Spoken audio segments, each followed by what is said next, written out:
Hello. Hi, Miriam. Hi, Jackie. Hi, Randolph. Hi, Chris. Welcome, welcome. Hi, Pastor Future. I like your name. Hey, Jane. Hey, John. How are y'all? How's your Tuesday? It's mild here. The wind died down. It's got a sunny day. I look forward to a walk later. Hi, clips aren't working on my page. Hi, Jana. Clips aren't working on my page. I don't know what that means. What clips?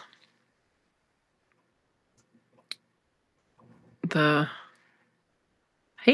oh, you're in Detroit. My old stomping grounds briefly. We're in Detroit. Evie's good. All is well in the... Oh, I gotta need my glasses.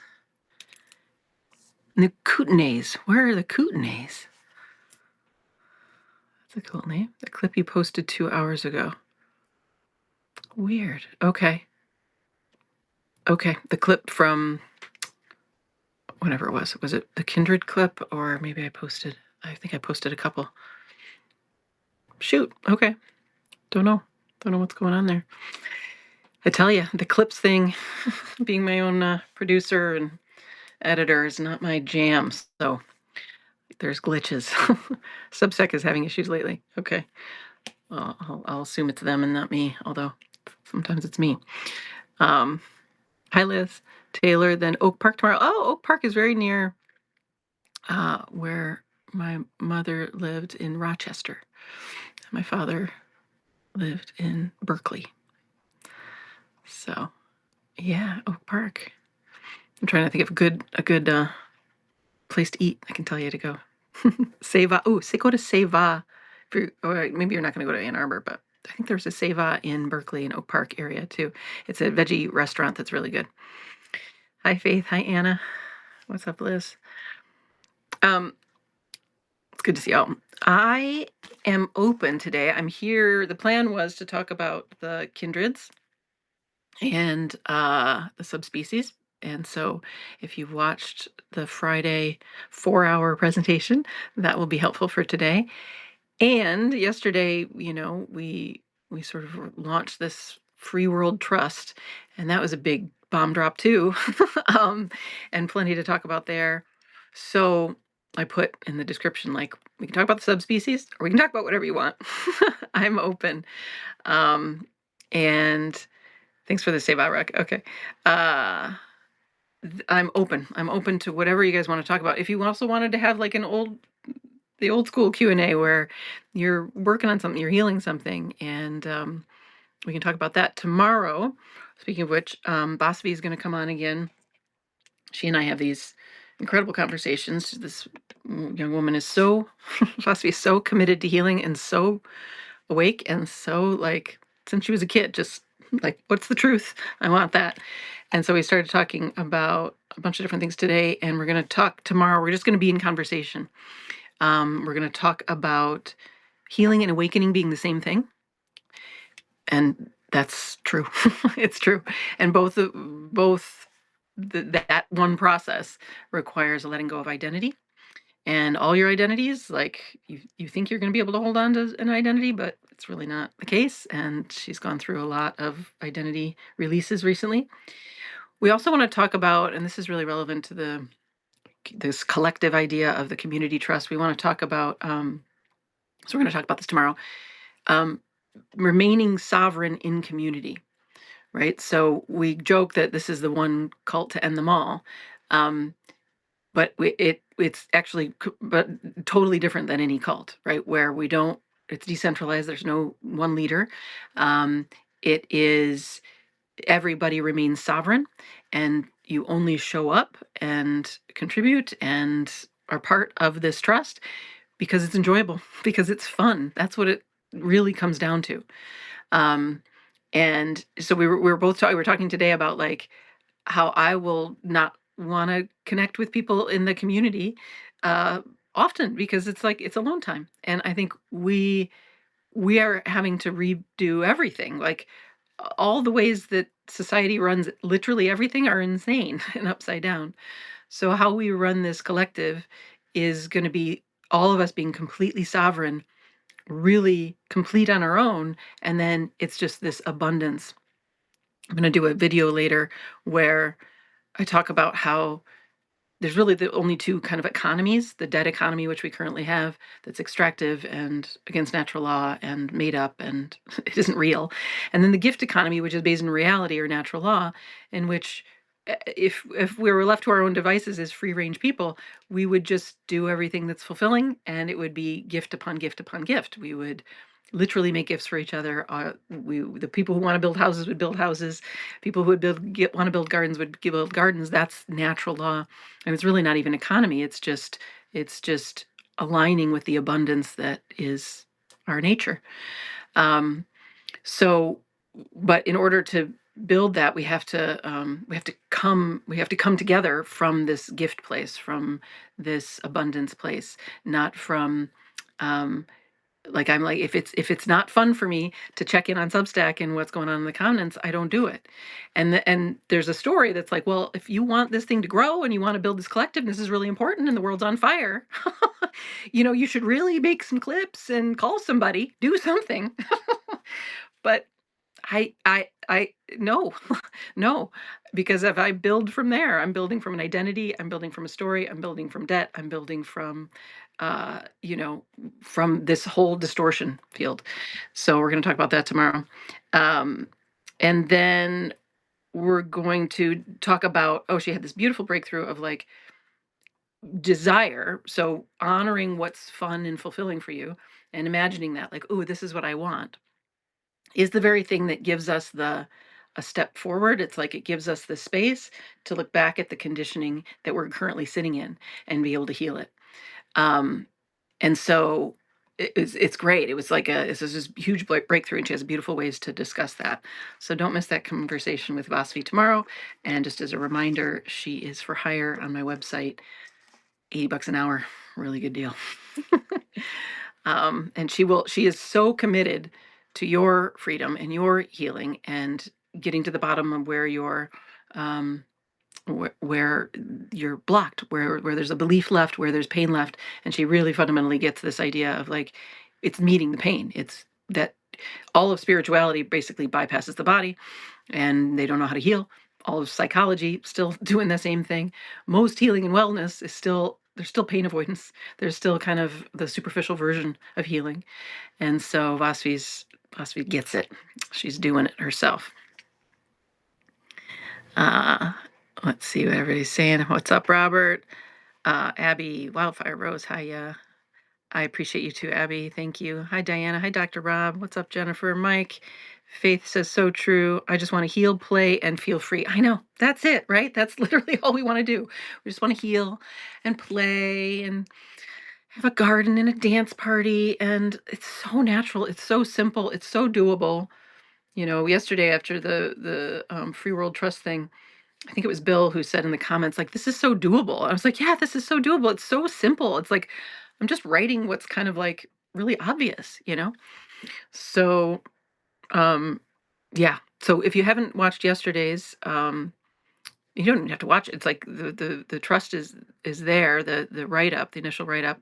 And then I've spoken with my two gnome friends, one of whom I'm going to talk more in depth on Friday, who they're both incredible. We're going to have two conversations about starting to build. We're building here temporarily on Substack. So my one friend is extremely good with organization. She created this spreadsheet for us for the Kindreds, and like how to build this collective page. And I think I might even want to like build it this weekend. I don't know. I have to go with what's going to be fun, but then she would organize it for us. And then another gnome friend who's a software engineer who we might work with Seed Hypermedia. So we're building this thing. And if you have any skills, if you resonate with the collective trust idea, if you resonate with the new PBS idea, if you resonate with giving away healing tools and spiritual tools for free, and you want to come on and teach those that you have, DM me, get involved, say something in the comments. We are building the field guide in the comments currently for the Kindred, for chapter 25, the Kindred for our presentation talk, share in the comments there, share in the comments from yesterday. That's chapter 26, for any ideas about the trust or any way that you want to contribute. What's up, Michael? So that's that. So today's plan is to talk about the kindreds, 6 subspecies of humans. Do you want to talk about that? let's let this be a decentralized decision making today. Is that there's a yes? I got some hearts. Okay, cool.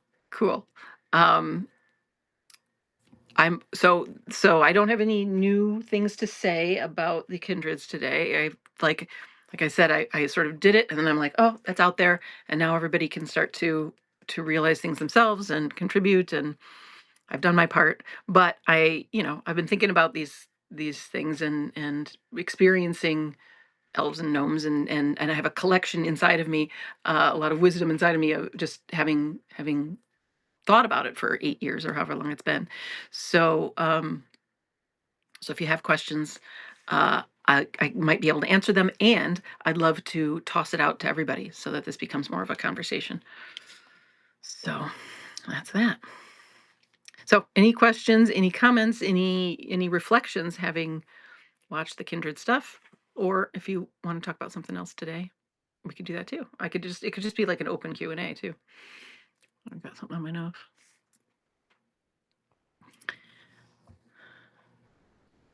One thought I had, I'll just sort of start us off. One thought I had about the kindreds was that it's very crude sort of line, and it's definitely not always true. But well, do I even want to say it? I guess we could explore it together. But the thought I had was that in that often the seed assignments for these different no, I'm not going to say it because I don't think it's actually true, but it actually aligns with more of what I was saying about of what I was saying about major and minor chords. So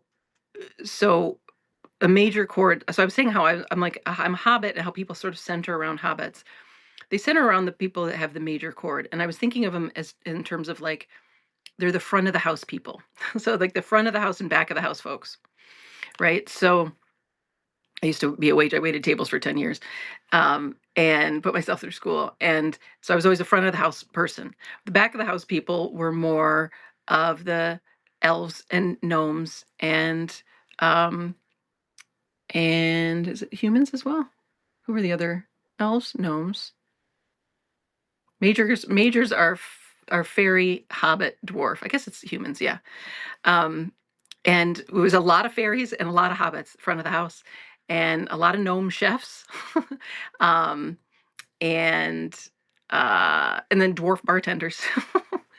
So they would hit the major chords. So that was one thought I had that and it's a funny thing because for hobbits, I don't love being center stage. It's not my favorite thing.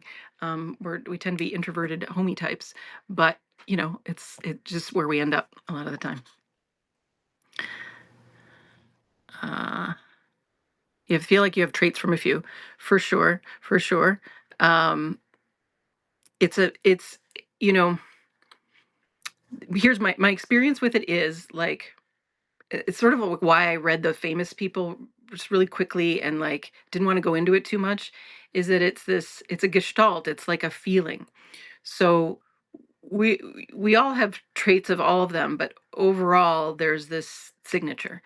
So Miriam, like I could argue that you have no me traits, right? You're well researched, extremely, deep knowledge.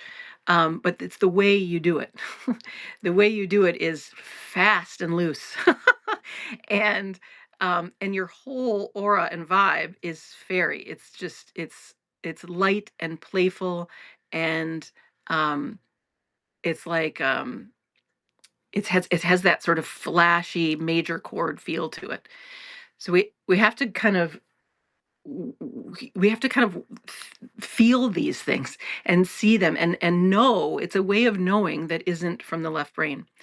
So I love to give you guys documents and all that stuff, and I want us to, in a way, like just like any good um, I don't know, any good scientist, any good where you're just witnessing, you're grokking, is to sort of throw it out as well, so that you start to see, and then it's like this knowing. It's just like, I just know they're a gnome. That was how it started with me, right? I didn't study this. People are asking, it's like, I don't know where it came from. It just was channeled through me, right?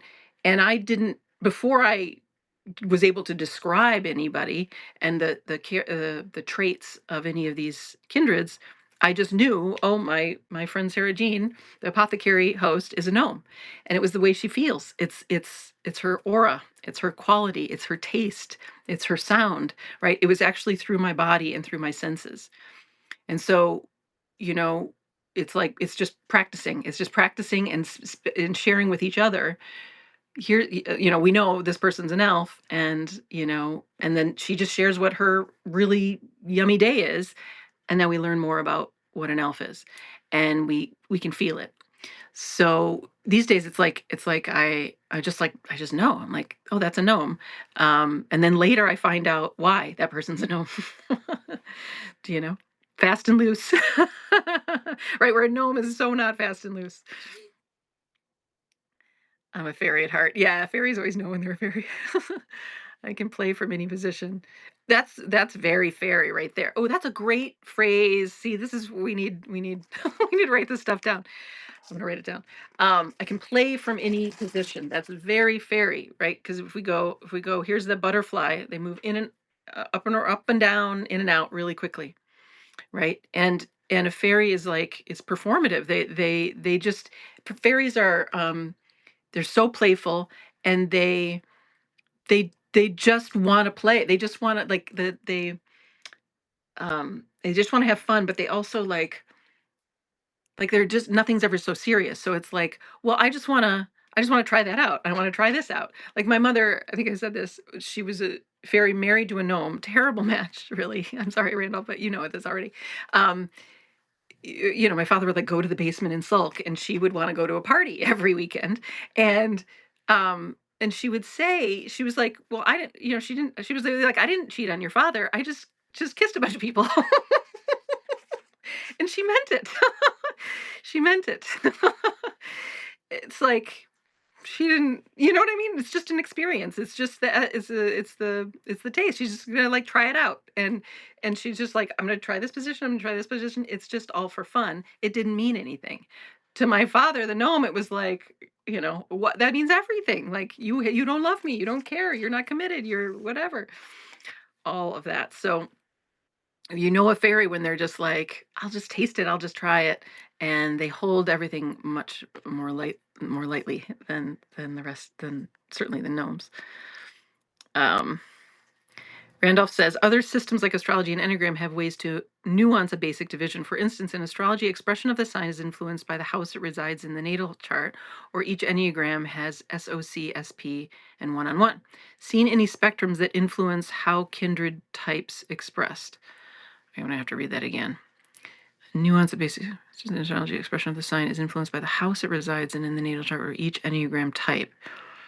I don't know what SOC, SP, and one-on-one is. Seen any spectrums?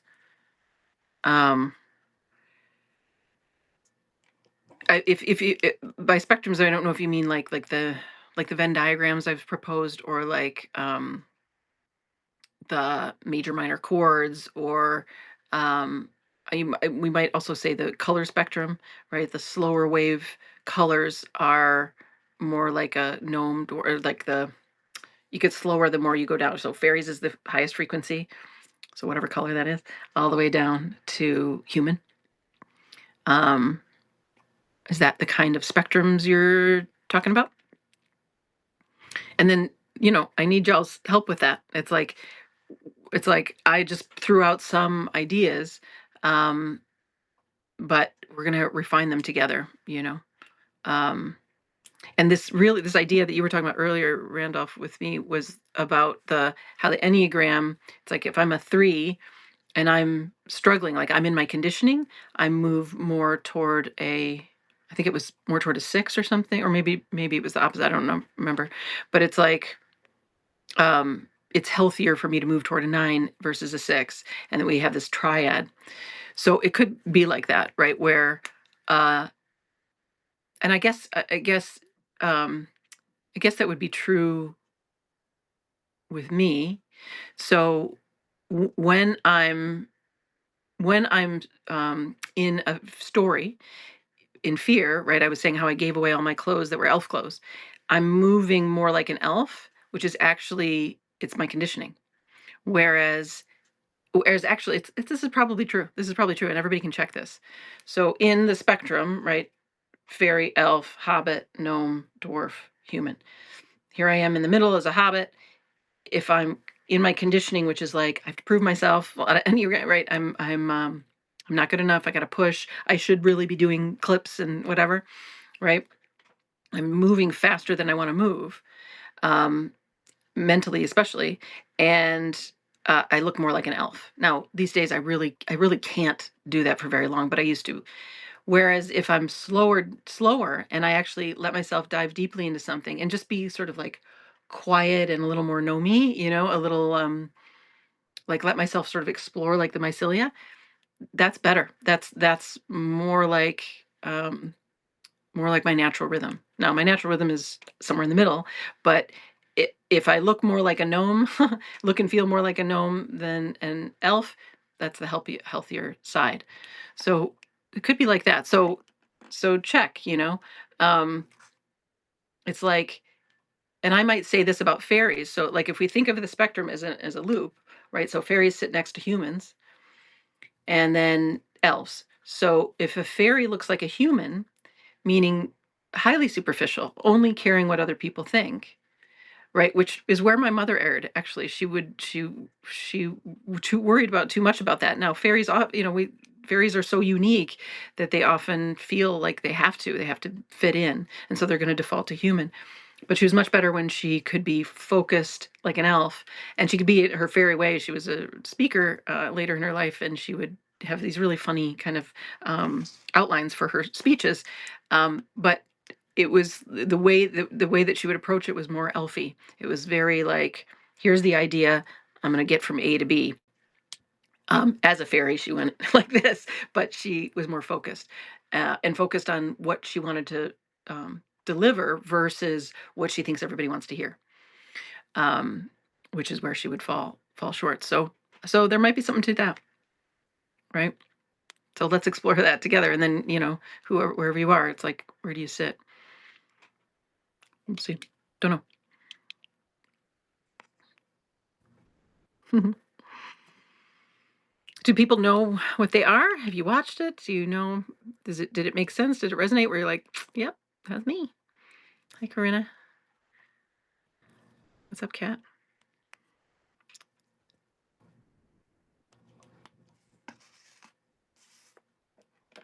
Let's see what else I could tell you.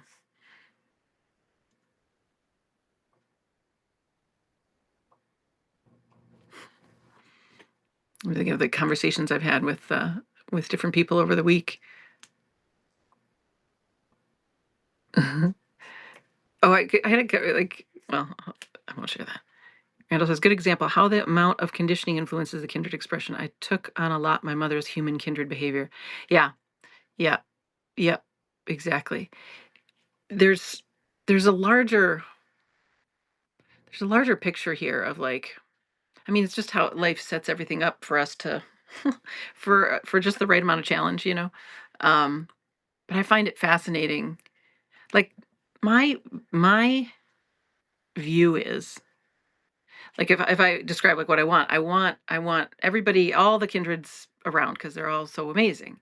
But I really want the folks, in my home to be hobbits for the most part. I want visitors to be, of everybody else, but like I want to be around other hobbits because they move like I move. And I really think that's like our world is topsy-turvy in every single way, right? And part of it is that we have these really mixed families that are like it's like a it's like a I think of like the Winnie the Pooh. It's like Tigger living with Pooh Bear, right? And they like they don't. It's just they have very very different rhythms. And so then we're all faced with this. We all have to compromise. We're all sacrificing something. We're all, especially the kids, and it's it stinks, you know. So I'm like super curious about because I haven't found one. I haven't found a family where it's like two hobbits and then they have a hobbit kid. But I feel like that's like I wonder if something magic happens when you have really aligned when you have the kindreds aligned and like the people, you know, everybody's healed and in alignment and doing what they want to do and the whole thing is according to natural law. My if I were to place a bet, I would say that two hobbits in alignment are going to have a hobbit kid and two fairies in alignment are going to have a fairy kid. That like and that and that the challenges are in a way because we're so we've been it was Tower of Babel, right? Everything was scattered. Everybody's been isolated and separated from their homeland, from everything. Um, and we have where it's like we're challenged to put ourselves back together. You know, we've been it's like the maps were all shred and the languages were all scattered and then we're the mission is to rediscover ourselves, how we move, and then to find our brethren, our kindreds, you know, and we find our friends in the other kindreds, but we find our like immediate family, I think, in our same kindreds, is my guess. Hannah says I have to watch it. Foster Perry years ago told me I was an elf. Well, he said I have elf blood. I still don't know what it means. Good. Well, I'll be so curious what you feel, Anna, when you watch it. Um, I it's like I've heard this so many times, especially with fairies and elves. Um, and that's what I was saying. It's like you just kind of know. And when the sort of download happened, it was me and the David Edelberg, the doctor who started the practice, and I looked at him and I could see that we were the same. There was something about us that was the same. And I liked David. He's a bit of a dick, but I I liked him. He's gotten worse, but but you know I liked him and I appreciated the job and I liked working there. But it was like I wouldn't have thought that David and I have anything necessarily in common, but I knew immediately. Oh, I'm like David. We're both hobbits. And that was like thing one, and then it was elves, and then it was whatever. And so I encourage you as you watch, it's like don't try to go through your head, don't overthink it, don't you know, don't even believe that you're a hybrid. Just kind of like it's like it's like if I say hobbit, if I say elf, you're like yeah elf, you know. And you don't have to know what it means. Is I guess my point because somebody says it to you, they just know. I've said these things to people over the years, and then I get the similar thing. It's like, I don't know what it means, but then they'll call me a year later and be like, you know, you were right. I had this friend who's an elf who fought me. Uh, he's again, you know, sort of a stubborn friend. And I was like, you're eating too much, too much sugar. Like you actually need more animal protein, but he was committed to being a vegetarian. He's an elf.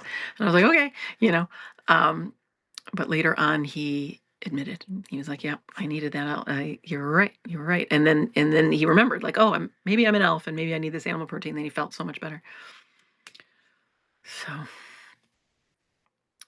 my former husband was definitely not a fairy, quite the opposite. Yeah, yeah, yeah, could have been an elf, could have been a human. Very focused guy, if I remember, and kind, but played by if he really always played by the rules, probably a human.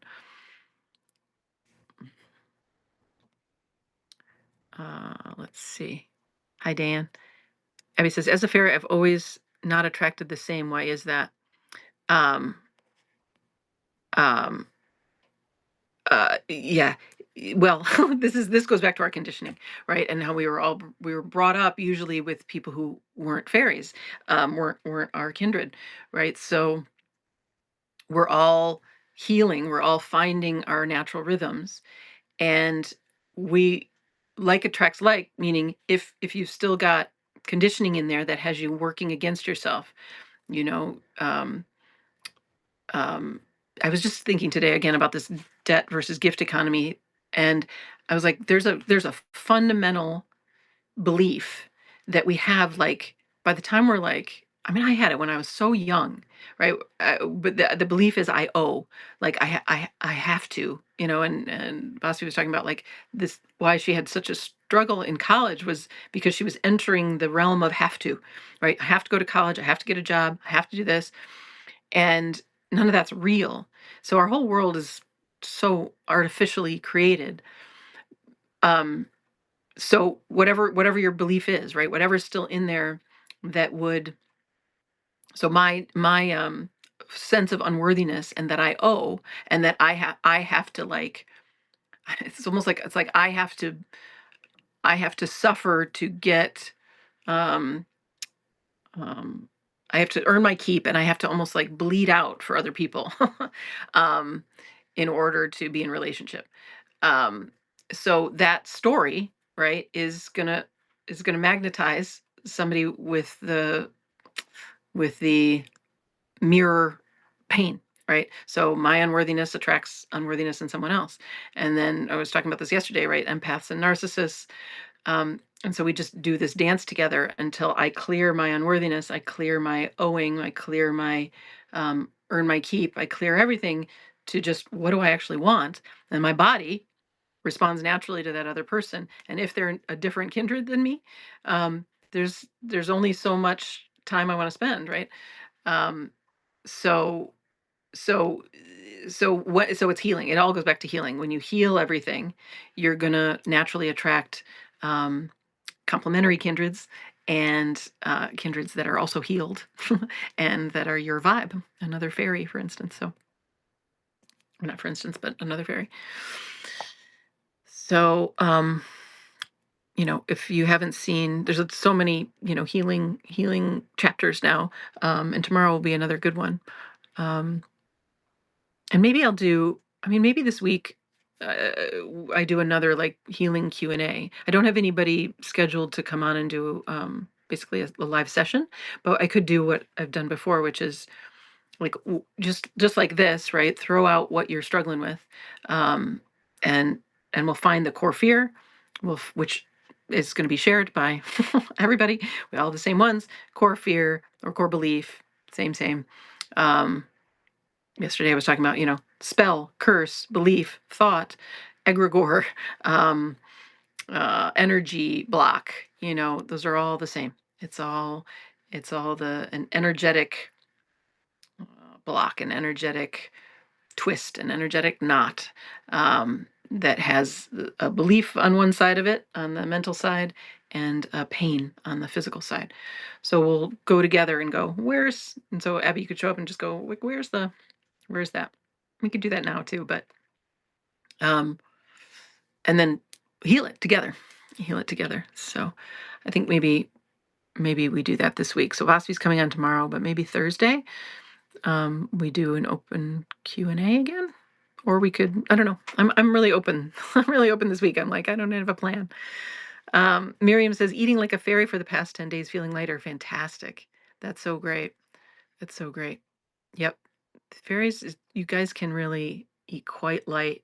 You sort of, um, yeah, yeah. You can kind of like snack all day, heavy meals. But you got to go with your feeling on that. So let it all be. You're trying it out, and your body's going to tell you. Just what you always say, Miriam. Randall says, my wife and third daughter have shared the home together for 5 years since the other child left, and they seem very in tune to each other's rhythms. They can sit on the couch, a very comfy couch, for hours, not saying a word, surfing on their phones, deep diving into their interests, thinking they are both gnomes. Yep, that's what it sounds like. That's exactly what it sounds like. Um, yeah, yeah, that sounds very gnomey. I mean, we all can do that, right? But it's like it's the feeling of it and the quality of it. And a fairy, like I lived with a fairy who would be on his phone for hours, but he would be starved to tell somebody about it. Right? He's not going to sit there quietly for hours. Um, there was such a joy in sharing and in the extroversion and the that bouncing around topics. So much to share. You can tell fairy they have so many things to share, and they have so many interests. Oh man, so many interests. Hmm.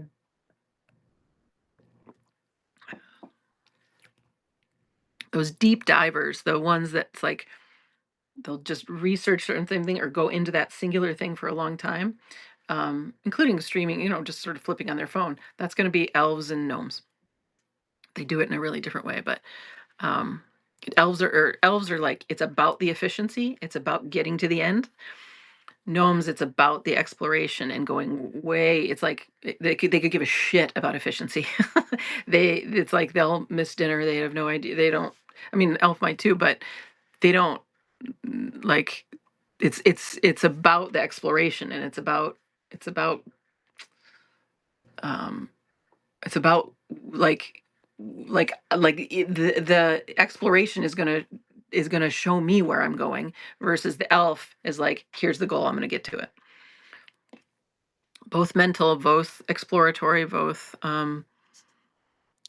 deep divers, but different quality. Vegan, yeah, is um vegan is fairies can definitely do vegan, hobbits can definitely do vegan. Oh, my kiddo uh is he was like he was making these soups, these veggie soups, he's a hobbit, and all these just really, really simple soups. And we're talking about like we need a recipe list, I'm like, we sure do. We need it all. We want it all. We want it all. We want the full field guide, interactive. People can add to it. And of course, recipes would be perfect. But they're not the hobbit recipe, his soup recipes are so simple compared to my gnome friend soup recipes that have like again like layered spices, and they got that herbal mix from their friend who traveled to South America to get the saffron or whatever, like it's like that. Not always, but it's not, his had like 3 ingredients, and gnomes it's going to be triple that. Hi, Meg. Hi, Jan. We're talking kindreds. Any questions that you might have? Hi, Ganga. And yeah, it was a 4-hour presentation on Friday. And yeah, we're working on, I really look forward to having, like, Krista's going to find some way for us to have an interactive document for the kindreds so that people can start to add their anecdotes, and right then we can grok it together. It's like, here's an elf story, here's a dwarf story, here's whatever, and we look at it and we go, oh, there's that feature of dwarves that we hadn't seen, and there's that feature of elves that actually matches up with dwarves. That's something I didn't, I shared a lot, but I didn't share everything because it's like I can't remember all the anecdotes I've shared over all the years. But one thing about elves and dwarves is they both they appreciate efficiency. They appreciate like business minds, like her name. Years and years ago, I used to watch the Real Housewives stuff. And Bethany Frankel's a New York housewife, and she modeled herself off of Martha Stewart. Bethany is a total elf. She's just like everything's efficient. Everything is like it's like she's she's not a great chef or anything because she's just like, well, let's put everything into a protein shake and get it down and like keep on with my day.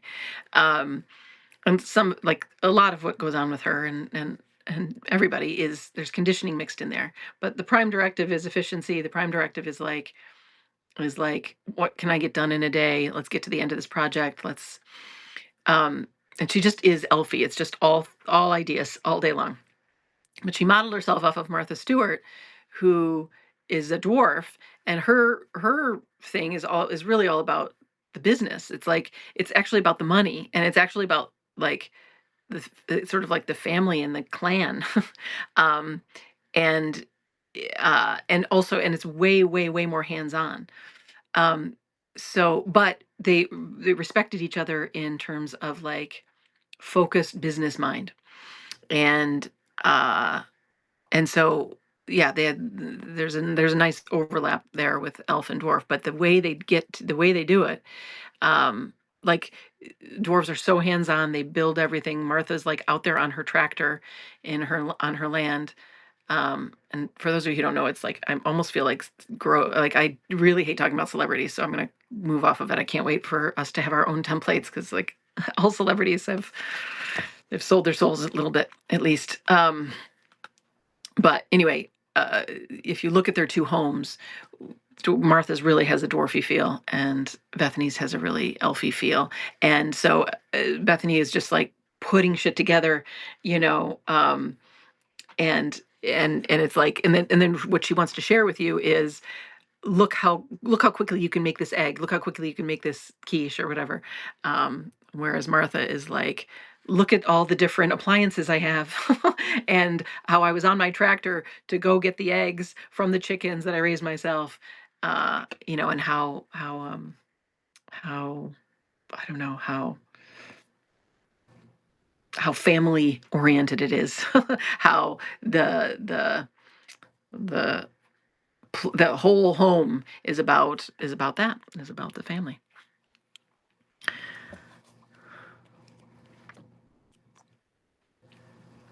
I could keep rambling.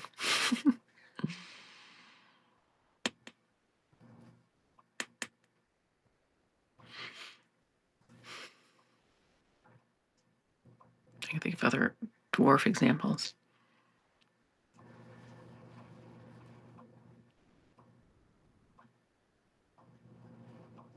Well, my cousin's a gnome, and she's married to a dwarf, and her dwarf husband coaches her son's basketball team, and loves that, loves the team, loves the clan, loves to be there for them. Definitely father figure vibes, and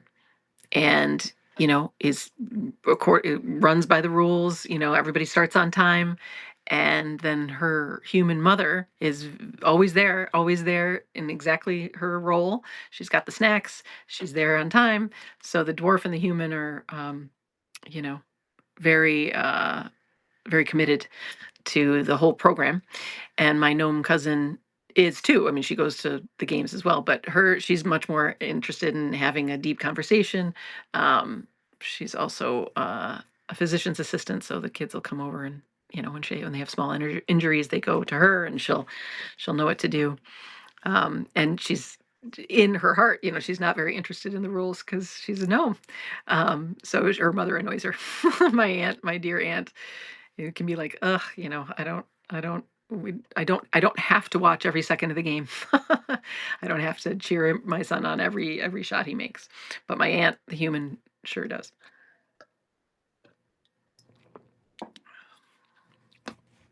See, we can just like share stories like this once you all have it down.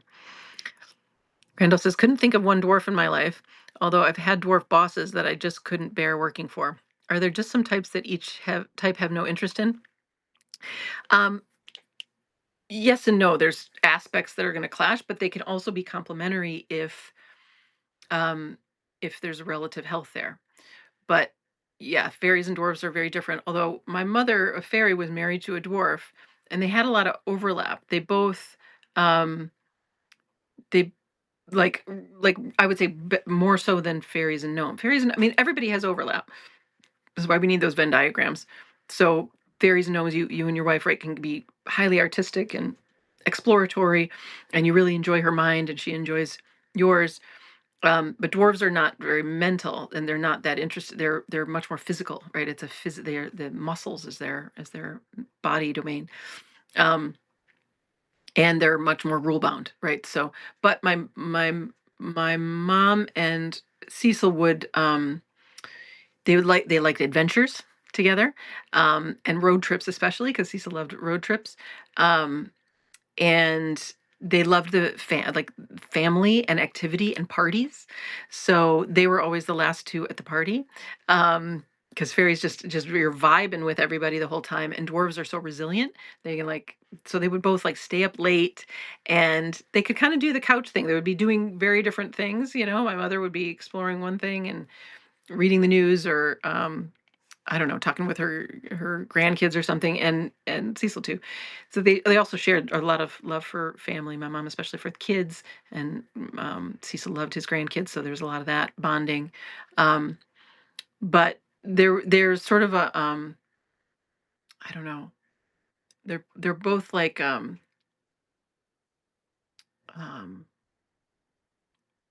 we used to say flashy and like blingy, you know. Um, it's like, or I might even just say like loud. It's like they both love to be in the mix, um, in the party, having like in the adventure, um, with like a lot of family around. So there was something whereas me as a hobbit, I'd be like, oh, it's so loud. You know what I mean? There's the dwarf is banging around the kitchen, the fairy is like looking for attention and has a million things to say. And I'm just like, can we let's everybody take a break and you know, read a book or take a walk. I would take so many walks when I would visit the two of them. Um, so you know, there's overlap and there's clashing, but the it's not really values. It's more like just it's like an orientation. So the orientation of dwarves is toward what are the what am I doing? What's the right thing to do? What's the principle? Um, what's the gig? What's the job? Right? I want to get the job done. So Leah Remini is like, you know, it's all about her family, and she like goes to the grocery store to see what's doing, and she's always thinking about what am I going to get for the family? What am I going to get for that next holiday? What am I going to get for the kid's birthday party? Which is human too, but dwarves are much more creative with it, and it's about the family. It's about the party, the being together, and that really can overlap with fairies. But for fairies, it's about the fun, it's about the information, it's about the essence. They are bored with the um, I don't know, with the repetitive rule based movements. You know, I'm guessing Randolph, the way that Cecil drove his truck as a dwarf and you drove your truck is very, very different. um, Cecil was constantly on the phone, like while he was driving with his dwarf buddies, his pack. And they're really just they're not going deep into topics. They're just sort of catching up with each other because it's about the family and it's about the community and it's about like that's what you do as a friend, right? Very heart-centered, very service-oriented, um, but not esoteric, right? Whereas for a fairy, you're just it's so boring. Does that resonate? Hi, Christina, Franklin, and Babu. So yeah, so it's this is always the play, and this is what we can keep exploring together. Where are those natural fits, and where is it a strain? Because you want to be doing two different things, right? So, but you know, the fairy and dwarf I knew got along pretty well. Um, if y'all have seen Guardians of the Galaxy, they the the big the big guy, whatever his name is, that's like brown and red colored, and he's like a sort of look like a half reptile, big muscular dude. And then there's the gal who looks like an little alien, and she's sort of Asian looking, and she has these little antennas, and she feels things. She's like a high empath or something. Um, Basically, they represent fairy and dwarf, and I think it's like the holiday special or something that they had.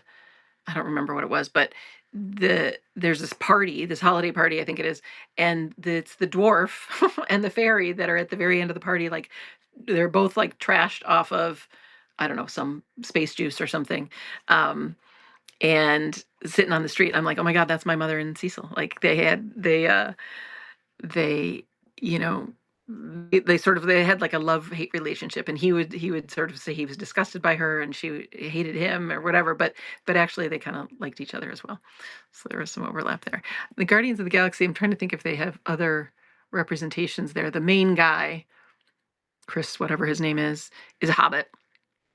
as often the main characters are. Oh, I never finished that thought. I was watching.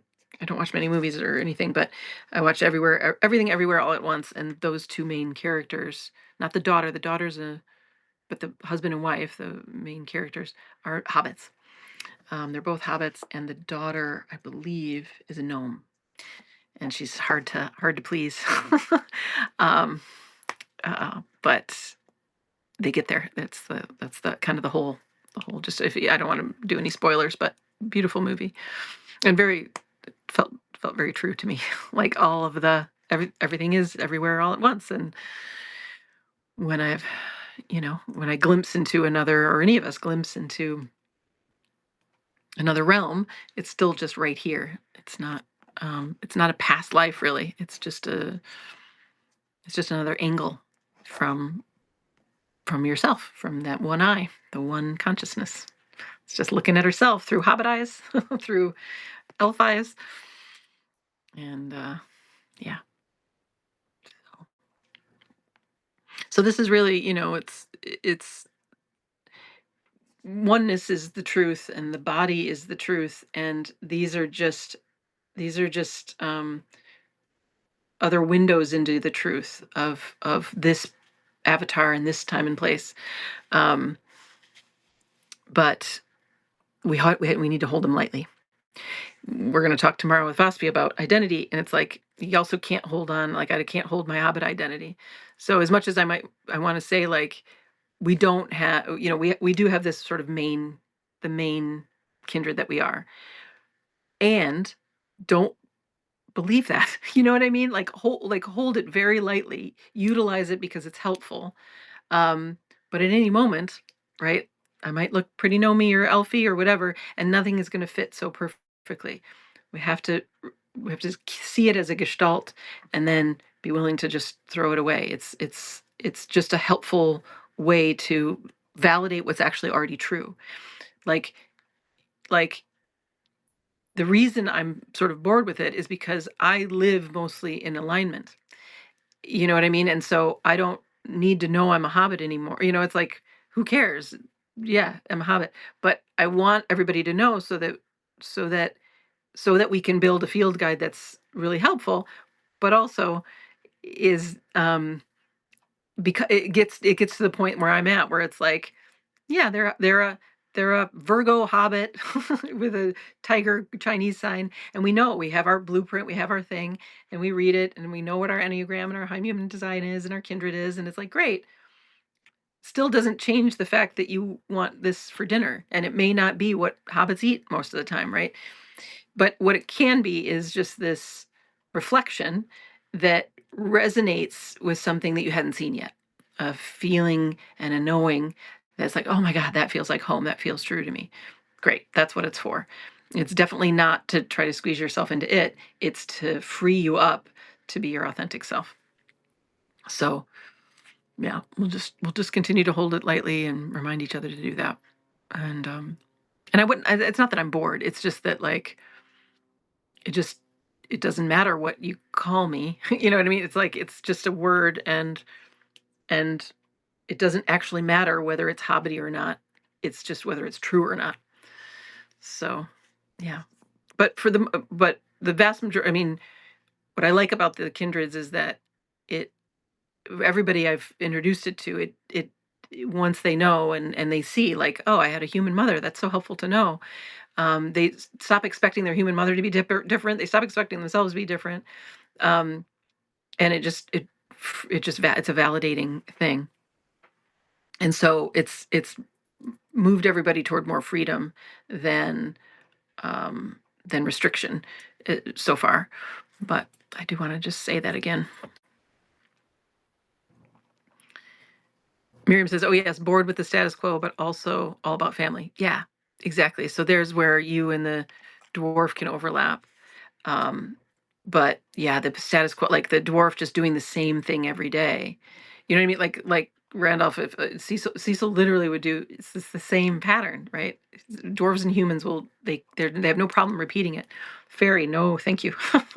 Every day's got to be unique and fun, and we got to follow right? Like if a dwarf is a mountain person and rock remains steady, right? They mated with a rock, remains steady.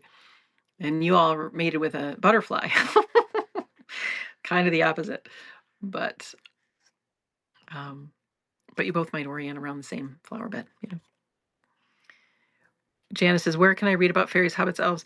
I did a presentation on last Friday's chapter 25. It's 4 hours long, and there's a few handouts there, and we're working on a spreadsheet, and we're going to build this field guide together. So watch the 4 hours. There's a transcript there if you prefer to read, transcript on Substack if you prefer to read versus watch the full video or, play it back on double time. But that's where I sort of did the big download for everybody. Do you have ideal matches for each type? Yeah, this is something in the old podcast, we talked about this a lot, where it was like, we would say like fairies and dwarves are a good match. I'm going to say this very, very controversial thing. Two people have listened to me in the past, maybe, which is, I think that we should be with our own kindred when it comes to like, romantic partnerships, that those are, that like when we're talking a romantic partnership, right? We're talking it's everything, right? It's you everything is shared, right? So your physical space is shared, how you design things, what you eat, where you want to live, all of it, like the color scheme, the pace of things, the interests. And there's just so and so it's like a species. I think of it like subspecies, right? So it's like giraffes or what do we want to say? Like horses and zebras are very close. And they live in different habitats, right? They're so you can have horses and zebras living together. And I think one should be on the safari and one should be on the farm. So, most of the people in my life, God bless everyone, are not in matches that are, hobbit to hobbit, gnome to gnome. And that's totally fine. It's totally fine. It seems like there can be a lot of joy. However, I think the ideal is gnome gnome, dwarf dwarf, human human. Because anything else, at some point, there's a compromise. And compromise is not natural law. Compromise is human conditioning. And we've been taught that compromise is a value, that sacrifice and compromise are what you need to do in relationships. And it makes you a good person and you aren't being selfish or blah, blah, blah, blah, blah, blah, blah. It's total and complete crap. So we're so used to compromise and sacrifice that like a gnome dwarf relationship is good. It's good. And I'll say like, great, let's do a percentage. It's like 80% good. Cool, it's 80% good. You can never make something that's at 80% 100%. It caps out at 80%, which is fine. It's totally fine and even good. But I wouldn't call it fulfilling. I wouldn't call it everything you want and more. And that's what is your birthright. That's actually natural law. Everything you want and more than you could even possibly imagine. Fulfillment is natural law. Abundance, total joy, like where when we come together, everything's amplified. That's how we're meant to live. And so,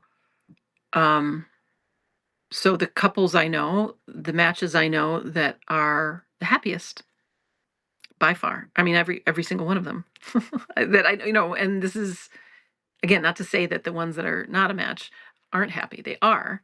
Many of them are. But it's at 80%, it's not going to get the like fulfillment seal of approval of like, oh my God, I can't even believe this is real. This is so cool. That's what we should all know exists. And the only thing in our way there is the conditioning, is the stuff we need to heal, which is why I started the radio hour, right? It's once healing happens, everything, like we stop falling for empire, we stop falling for all the insanity, and we follow our body, and our body will just, and like, because our body is linked up with the oneness, just in the same way that the birds go to the right spot in their migration patterns, our bodies will just migrate. I really should put that in the trust thing, is like, I would like put all my money, all my all my I bet everything that if we were all healed and free, that these bodies would migrate, and it would be like you'd show up where you want to live, and you'd show up and it'd be like, oh my God, my favorite people. Do you know? And we would just like, we would find each other. We would just find each other. We already are. Here we are finding each other. But by all means, it's already happening. But physically in the 3D world, um, you know, that's it's I just to me it's like it's really obvious. It's what's happening in all of biology, and humans are no exception. We just believe we are. We just believe we're separate. We believe we're separate from God and nature, same, and that we have to earn our keep, and that we are somehow sinners or wrong or not worthy or blah blah blah blah blah. And we block ourselves from this natural fulfillment that's built into our blood like it is everything else. So, and then the kindreds are just the subspecies bird. It's the birds. It's like those birds go to that area in Florida, and these birds go to this area. It's just that. So, um, P.S. I was talking with Miriam. It was like, and I have this other friend, Carmen, who she's very on the pulse of what's happening with Trump and what's happening, just with these uh, kidnappings, and with the federal law being now, being able to be implemented in a local level. And she wants to create these sanctuary cities. Anyway, point is, I was like, oh, our collective and our trust, we should have regional sanctuaries, right? Where we meet up, and we know Miriam's here, and this, in Miami. We don't put our public information out there, but that we start building a supportive community for when the things shift in the 3D. They already are shifting quite a bit, but like I was saying yesterday, I've already, like, the new world is here. We are building it. It is happening. I have no doubt about that, and likely to be a messy transition, as it already is. So I would love to create a list, where we can all be in touch. And then, it's like, I wonder if it'll like card sort itself, where it's like all the hobbits are here, all the fairies are here. I don't know. For now, it's so great to have all of us here, and we're all cousins. We are all close, and we are all kindred, meaning like we're all family. Um, it's just, closer family is your kindred. So ideal match, but it would be like so ideal matches for romance is the same type, but um ideal matches for business would be, and I'm like, get rid of all businesses, get rid of all money, um but let's say like just complementary, like, so all six are super complementary for any project. um and uh and I definitely want to do, I definitely would love to have these. Randall suggested these kind of like a panel, like an interview or a panel where we have, um, like they've done with Enneagram, where we have everybody just talking through, what they would do. It's like here's an example of something. Here's a project. Here's whatever. How would you approach it? What would you do? Something along those lines, and then we each share. But like if it's like an really deep diving creative artistic project or something, um like I was thinking of, like the sort of behind the scenes and in front of the scenes, like, um that like let's say it's a theater set, right? Gnomes and fairies would be great for that. So the fairy could do the design, like overall, like, I don't know, the costume design, the some of the the objects in the set, but like the gnome would be like full on set design, and if like let's say where they were working on costumes together, the gnome would research that this, I don't know, this spacesuit from this era had these boots, and then the fairies would like give him bling and do the makeup or whatever, right? Like they would cover a lot of ground in an artistic project and be be able to um, build something together along these like creative from scratch projects. Whereas like a dwarf would be if it was the same theater set, right? The dwarf is going to be the key grip, and he's going to string the lighting, and he's going to uh, wire the electricity, and he's going to build the wall and the set. Um, and then the humans are going to be the caterers and the audience members, and the hobbits might be the star of the show. The elves might have done a lot of the writing, kind of like that, kind of like that. So there's all ways that they can be complementary in there, right? The gnome and the dwarf would be really great to just build the set together, um, and cover a lot of ground, with that. The hobbit would be, the hobbit also would like to build the set, but and I like costume design too. But you know what hobbit would be good at is casting. I always wanted to be, if I was going to be anything, it'd be the director, I guess the actor, um, and then casting director. Because I can see it. It's like, oh, they'd be good in that role, and I guess I sort of am. I guess I'm a little bit of a casting director. I'm like, you know, will you do this and you do this? So, and you can all cast yourselves. And really, you did. Miriam connected with me, and she's like, it's like, of course, the fairy is first. Of course, the first guest is a fairy, and our functional nutrition person, who's incredibly brilliant, and like, you know, so we all card sort ourselves. We all find our way. Handel says nailed it on every point. I don't drive like Cecil. Yeah, great. Holding it lightly. Yeah, holding it lightly. Former husband, definitely a dwarf. Okay, great. Yeah, yeah. There's a lot of fairy dwarf couples because it's again, you sort of cover a lot of ground, and he's so committed to the family in that, and he's also going to be focused on the money. He's going to go in, day out. But there's such a heavy touch, and there's such a boundness to the principles and rules that your fairy is who just like wants to be on to the next, and you're already like evolved. You move way too fast. So, and he and there's conditioning in there because it's like let's imagine a completely healed dwarf. What they're doing is holding the frame, holding the it's not really rules. It would just be like honoring what the group decided, right? Is very dwarf and human.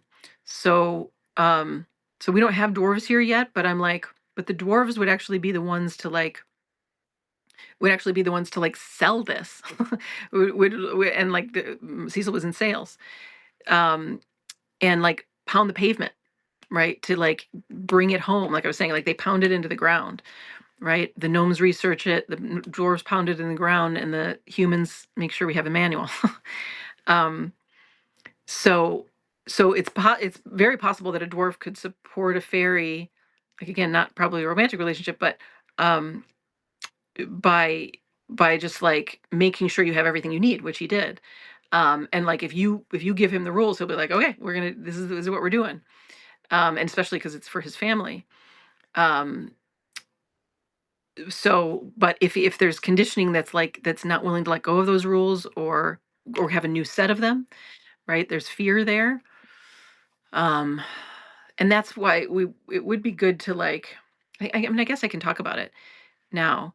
It's like dwarf in alignment, and I guess I just described it. Dwarf in alignment who's healed is honoring the group's rules and what's good for the clan, and the clan is more than just his family. It's as big as he can imagine. I'm just going to use the word he. Um, So Leah Remini, who is trying to single-handedly take down Scientology, right? That's her family, that's her tribe. So it expanded from her immediate family, which she's still very committed to this larger family. But it hasn't really expanded to the world. It's expanded to that, and that's just her own limit. We all have some limits there. She doesn't. That's not an inherent limit. That's conditioning. We all, if if we go back to when we were babies, everybody's a family member. We love everyone. There's no story of separation. There's no story of color or anything like that. We're just interested, and then we're interested until we're interested, and then we're bored with them, and then we move on to something else. Um, so so um, so so so a healed dwarf is going to protect the clan, and the clan could be as big as the world. An unhealed dwarf is is gets into that warrior thing. It's like, this is my clan and that's your clan, and they can be angry and they can take offense, like my cousin's husband did, where he would be upset at his elf son that's not coming to dinner on time, right? Who's just lost in his thoughts and doing his statistics on basketball and stuff like that. And he's like, but this is the rule. We come to dinner at 6 o'clock. So now he's moved beyond that. He's healed that. He doesn't have a story about that anymore. So there's the healed version. And then each one of the kindreds has something like that. Like I was saying about hobbits, um, we can be like Gollum, right? Where we just like tuck into ourselves and we hold something precious, and we become kind of introverted and um, turned inward. Um, we're so heart-centered. It's like when our hearts hurts, we just kind of like, okay, I'll never. Um, and we can also be like, kind of like the Diana Nyad that I was describing, the swimmer, where she'll put her own health and other people's health at risk because she's just going to keep going. Which is dwarf and hobbit share that, where it's like, no matter what, I have this resiliency. That resiliency is good as long as there's not an agenda in it, right? So, and an agenda is always going to come from conditioning. So, being a bit pushy and a bit Gollum-y. And then, elves can be kind of arrogant. It can be the signature where they like think they know everything because they've seen the big picture, and they don't, and they can be, let's say, not necessarily arrogant, but it could be, that can be the conditioning. We can all be arrogant, but impatient, right? So it's like the efficiency is the prime directive, and they are the most efficient among us. But they expect other people to be like that. So it's like, oh, come on. Versus an elf in alignment will, like my friend who's at the executive level, right? She hears the idea, here's the big picture, and then she lets it go. She's not because she's healed. She's not hammering away. She's not trying to get people to keep up with her pace. She has the big picture, she downloads it, she moves on with her day. So, and then gnomes can get moody and Eeyore and like in like grumpy and stubborn, where it's like, because they're in their exploratory, diving deep, and they don't want to be bothered, and they can also be a little, it's not impatience, but it's like irritated, like you don't know as much, or you're like, or like nobody like uh you can have a kind of arrogance too, but it's like, I know this, I've explored this, yeah, I've done my research. um and and frustrated that other people don't have that level of depth. And then just like cynical, they can get a little pessimistic and cynical because they know too much. It's like knowing too much, right? It's like, I've been to the archives, I know what happens. A lot of the um it's like they're historians, so it's like they'll take the past and project it forward and tell a dark story about it, kind of thing. But a healed gnome like Claudia, is clear. She sees like, oh no, well, this is the time for change. She knows a lot, and she knows how dark it gets, but she's not getting pulled into the dark thoughts. And then humans can um, get a really fritzed, like deer in headlights, um, when things aren't going according to plan. Right? They want the manual. It's like, we plan to have, this party this way on this day, and you were going to stay, at the house for this long because you're my kid, and then it doesn't happen, and it's like, you don't love me, you know, because that's their idea of love. That's their idea um, of order, of sanity, and so humans struggle. They struggle when and this is why it's like a human, like I was telling my old gnome friend who was married to a human, I was like, God, let her go. Because he was like, she wants to be married to an accountant and live in the suburbs. I was like, yes, you are not that. Please let her find the accountant. Well, they would be so happy, right? And then they would have a very predictable day, a very predictable weekends, and everything's in order, um, and it's going according to the norm of society. So so they can sometimes kind of like be disrupted. I was going to say about, maybe I did say this, but the kindred most likely to be an NPC is a human, where they're just not, they don't have their own inner light, they do, but they really do run off of an external map. So yeah. But a human in alignment, a human who's healed and who's clear, is just having a good time. And if things aren't going according to plan, then they are not hanging out with those people, right? They leave the marriage to the gnome that's miserable, and they go find the accountant. And we know ourselves, right? That's just self-actualization. We know, this is what I want, this is what I need. That's what healed is. You as pure awareness know what your being wants, and you allow yourself to go get it and attract it. Miriam says he's still doing the same things 20 years later, almost robotic. Yeah, yeah, yeah, yeah. Can be. That's, if it gets to that robot level, he could be human as well, but he probably a dwarf. If you really liked him, he's probably a dwarf. Like, because fairies and humans, well, you can really like humans too, but but yeah, if, and that's conditioning, right? But yeah, the ones most likely to be robotic or NPC like, right, where they're just repeating a pattern, are going to be at the end of the spectrum with the dwarf and human. Now, what that can be though is like, it's like Cecil was so reliable, right? Like, I know, like an elf, his friend, like he was at his funeral. Everybody, like a lot of people who stood up and spoke, his son and his friends, his guy friends, were like, everybody said Cecil was my best friend, because he was so reliable and there and in service to his friends and doing the right thing and helping them build their garage and bringing food when they had a kid and calling them to make sure they were okay and picking them up after their surgery. I mean, you name it, he was there.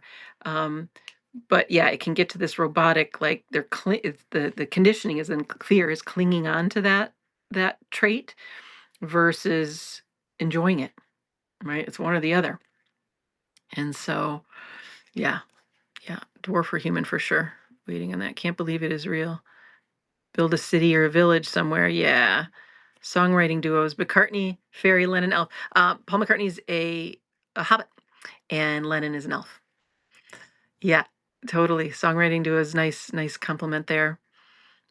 If you think of like and Paul's frequency, right? It's much more homey. It's not fairy. It's softer, right? And he's what is it? I mean, I don't remember all the ones but it's like, isn't Obladi blah blah blah da him, and like just the more sort of uplifted, the more major chord versus minor chord. The feeling is more uplifted and homey. Lennon, it's more intellectual.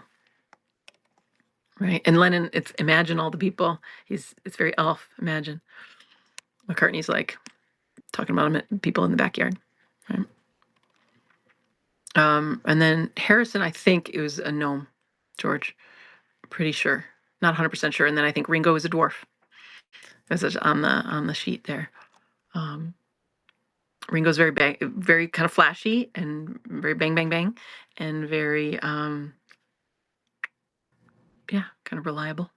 I think I'm not 100% sure on those, but pretty sure about Paul and John. Hi Deanna, hi Suze. Right on Paul. Okay, cool. Yeah. Okay, good. Yeah, I did. I on that old podcast, I like went through all of the songs, and I was like, yeah, I'm pretty sure because the topics were very, very hobbity for Paul. Um, Other musicians, I know I have the famous person list, but um, yeah, yeah. Um, what else? What else can I tell you? Yeah, there's places they overlap, places they clash, and you got to feel through. Um, yeah, and then yeah, I would say hobbits get along best with everybody because again we're that sort of central figure, so we're the most multilingual. In that normal curve, right here, here's the hobbits and the humans. The hobbits have the flexibility, though. The humans don't quite have it. So humans are in the middle of the normal curve, so they're not too far away from anybody, but they are rule bound. Hobbits, not so much. We're homebound, but not rule bound. Meaning we love home, but we will go on that adventure. We will take the ring to Mordor. But we really want to just be home eating, potatoes. that's what I. That's what I'd really. I look forward to that. And going on long walks, but not too far from home. Mm.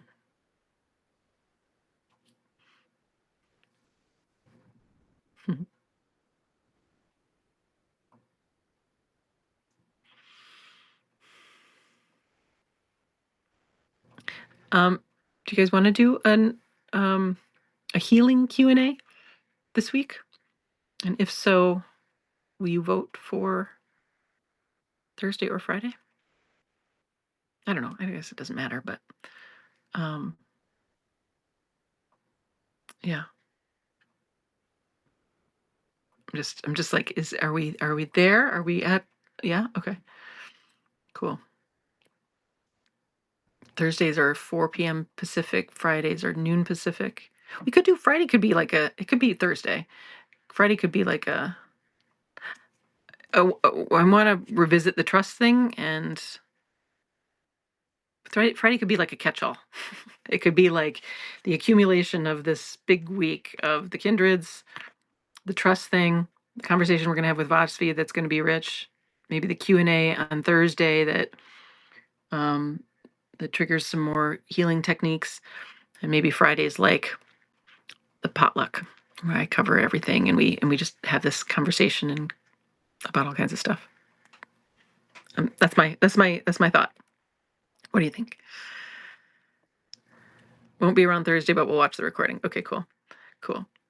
Um, I think it might be good. It might be a nice handshake after tomorrow, where Rosvi and I talk about more about healing and awakening, and then you all will be able to hear like, oh, I'm a little caught there, like, and this is really, I guess this is the invitation for the next couple of days is where where's your life? I mean, we're all in this major transition, but where in your day-to-day life are you still getting caught?